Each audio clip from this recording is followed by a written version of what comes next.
प्यारे प्यारे इस्लामी भाइयों, चमकते हुए चेहरे आप देख रहे हैं। ये है आपकी और हमारी दावत इस्लामी। इस वक्त हम कंपाला युगांडा में मौजूद हैं। दुनिया भर में हाफिज बनाने वाली, दुनिया भर में आलिम बनाने वाली और इन बिलाली इस्लामी भाइयों को भी दीन सिखाने वाली तहरीक दावत इस्लामी है। आज कंपाला युगांडा में इस अजीम शान इज्तिमा में 56 अफ्रीकन बच्चों ने कुरान पाक हिफ्ज़ व नाज़रा कंप्लीट किया। उनको सर्टिफिकेशन आज दी गई है। मुबारक हो उन इस्लामी भाइयों को जो दावत इस्लामी को डोनेशन देते हैं, दावत इस्लामी को अतियात देते हैं।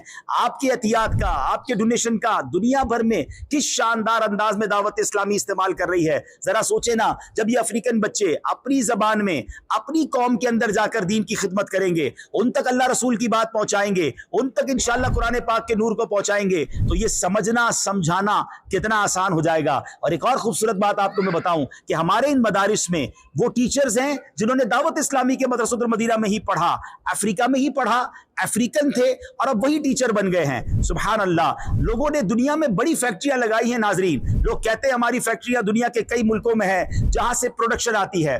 दावत इस्लामी का कमाल यह है कि वो नेकियों की फैक्ट्री दुनिया भर में लगा रही है, चाहे वो यूके हो, चाहे वो यूरोप हो, चाहे वो अफ्रीका हो, चाहे वो अरब कंट्रीज हो, चाहे वो फार ईस्ट हो। दुनिया का कौन सा कोना है जहां दावत इस्लामी सुन्नतों का पैगाम, दीन मतीन का पैगाम शानदार अंदाज में नहीं पहुंचा रही। मैं आप सबसे गुजारिश करूंगा, अपनी ज़कात में, अपने डोनेशन में, अपने एहतियात में दिल खोलकर दावत इस्लामी का साथ दें। बल्कि सच्ची बात बताऊं, हमारे पैसों का नसीब जागता है, हमारे पैसों का भाग जागता है कि जब ऐसे खूबसूरत काम में हमारा डोनेशन लगे। तो फिर क्यों ना इस बार दिल खोलकर अपनी दावत इस्लामी का साथ दें।